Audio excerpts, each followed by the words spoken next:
Oh, hey there, my name's Teo, and in this video, I'm going to be walking you through the basic procedure for using the CNC machine that we have here in the Art Annex at Western Washington University. I'll start with a little walkthrough of the machine, show you some of the important features, and then we'll get into the process of loading a part file and cutting something out. I'm going to pick you up and take you around. So as you can see here, we have a ShopBot CNC. It's actually the Shop Buddy, and works on an XYZ axis. So here's your XY, and then Z is up and down. Here we have the spindle, which is basically a really fancy router. And that uses different router bits or CNC bits to cut out things for different operations. The X-axis rolls on this gantry, and the Y-axis is controlled by this arm. Here we have some limit switches that will tell this assembly when it's getting close to the edge. There's also some limit switches down under here. It's actually this thing. Oh, there you go. And what else do we want to show you? So this is the dust collection hood. And in a minute, I'll show you how to take this on and off. It's very simple. Here we have our basic control box. This is the emergency stop, the reset, and the start button.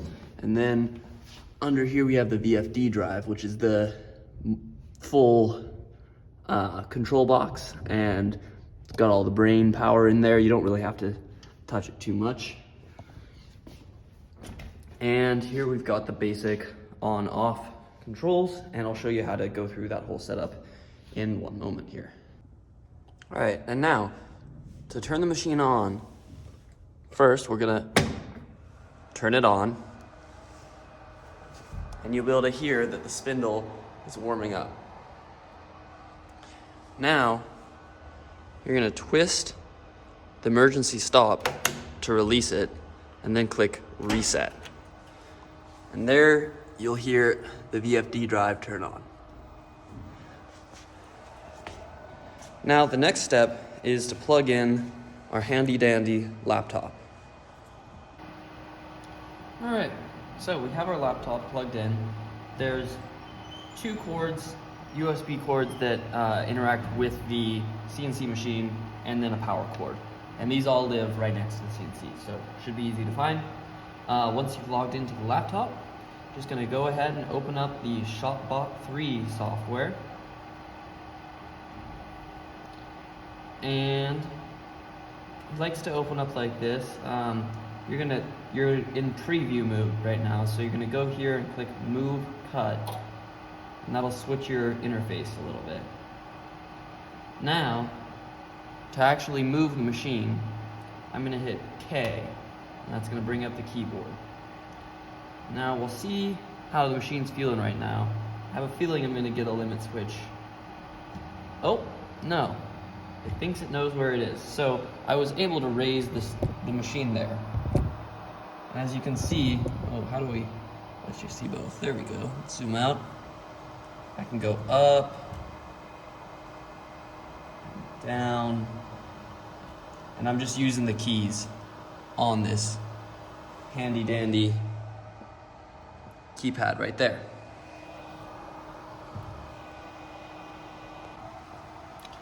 All right, so here we are on the table. I've used the keypad to move the table out from under the gantry here so that I have access to the screw holes. Now, one important thing to note is that the cutter can't go all the way to the edge of the table here.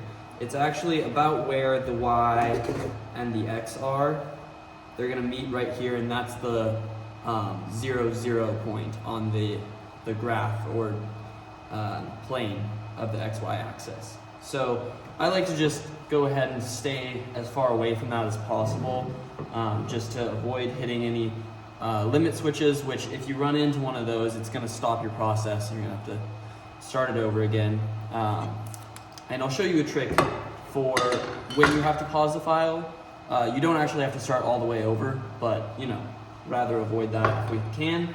So I'm just going to take a square, and the square is not quite long enough for what I'm doing, so I'm going to line that up and then line my straight edge up to that, and line my workpiece up to that. And now it's important to keep it as square as possible. And now that I've got one screw in, I'm going to go back and check again, make sure that didn't mess me up. It looks like it did. So now using that one square as an anchor point can be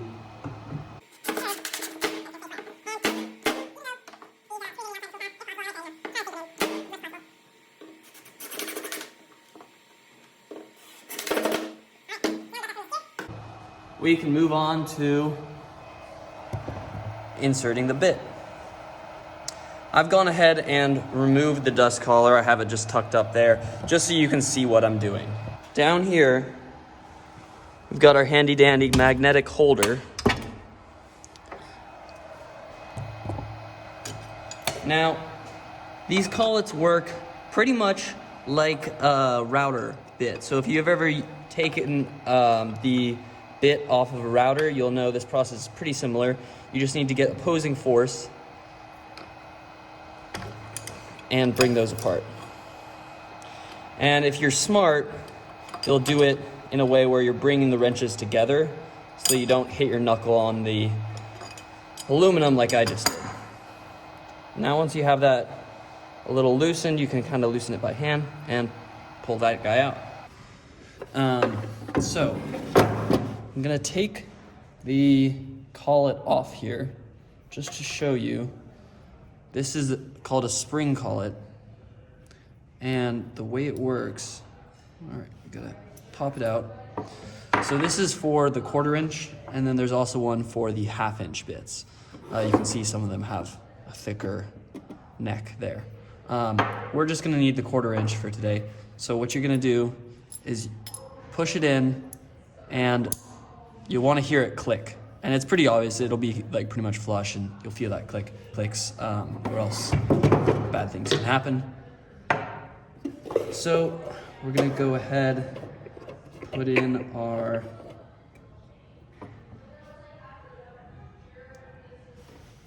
bit. So I start by just getting this on here, just kind of finger tight. Then you can slide the bit in and then tighten it the rest of the way using these wrenches. So I always put this one on first because this one you have a bit of flexibility. All right, and real quick, I'm just gonna show you how to remove the dust cover. It is magnetic, so all you gotta do is pull it off. All right, so here we are in the design workspace of Fusion, and I'm not gonna teach you how to use Fusion. There's plenty of good resources online. I'm just gonna show you real quick the process of exporting a file. So there's plenty of tools online to show you how to generate your tool paths. Once you've done that, you're gonna hit post-process, and you're gonna export it to a thumb drive. I'm gonna call this Mountain 1, post, and you're gonna post both of your setups, or as many setups as you have separately. And Mountain 2. And the reason these are posted separate, the reason these are different tool paths is they're using different tools. So now I have those both on my thumb drive, and I'm good to eject the thumb drive, and we'll get this onto the other laptop. All right, so here we are. We have put our thumb drive into the dedicated ShopBot laptop, and oh, I actually did this in the wrong order. Before we open ShopBot, you're just gonna go to the thumb drive and bring both of those files, not this guy, just you and you, and just drag and drop them onto the desktop. It's just best practice to load part files from the desktop instead of from a thumb drive. So now I'm done with the thumb drive and I can go ahead and eject that. Okay, I'm gonna try to zero the machine. So let's see if it's okay with that. The way we set up the zeroing is we have this plate and a clip. And you're gonna clip the clip onto the bit itself and make sure it's a really secure connection there. So just kind of play with it until it doesn't move when you let go. And on some bits this can be a bit of a pain. We're gonna put the zeroing plate on top of our workpiece. Procedure is pretty much the same other than that. Get the clip on there, get it all lined up. So with that all set up, we're gonna hit C2.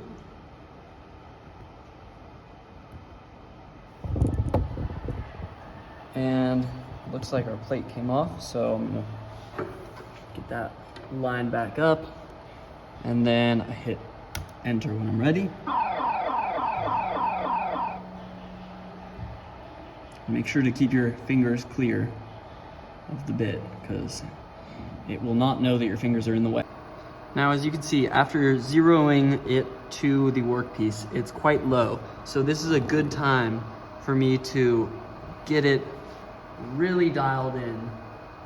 And I'm gonna just keep moving this over just one bit at a time until I'm as close as possible to the edge there. And you kind of want to look at it from multiple angles.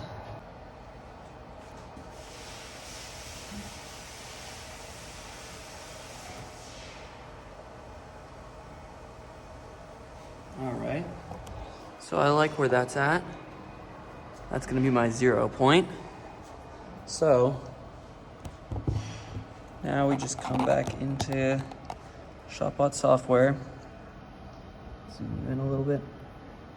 And under 0, I'm gonna click 0, X, and Y.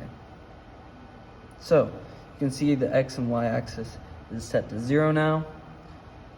So with the Z axis zeroed first, and then the X and Y axis, now the tool essentially is zeroed on our workpiece.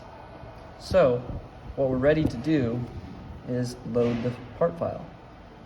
So we're gonna start with hitting part file load. Mountain 1, open. And we don't need to change anything on here, so I can just hit start. So now it's ready to go. And before I do anything else, I'm gonna go turn on our dust collection. All right, so dust collection is on, safety glasses are on. Now, I'm ready to hit the green start button.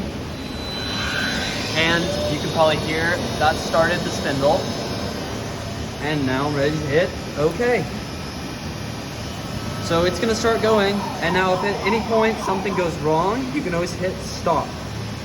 There is an emergency stop there, but it's gonna reset everything and make starting back up again pretty hard. So if possible, you wanna just hit the stop button. If it's, if there's a risk of breaking a tool or hurting yourself, always just hit the emergency stop.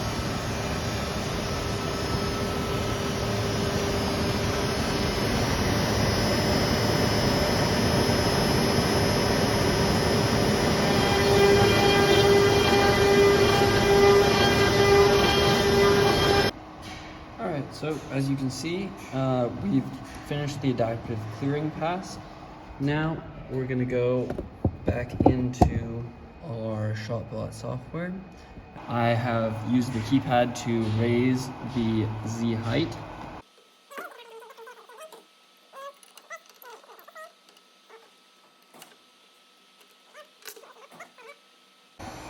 So now that I have the ball nose installed, our next step is to zero this. Anytime that you change tools, you need to re-zero the Z height because that's going to be a different height from the spindle.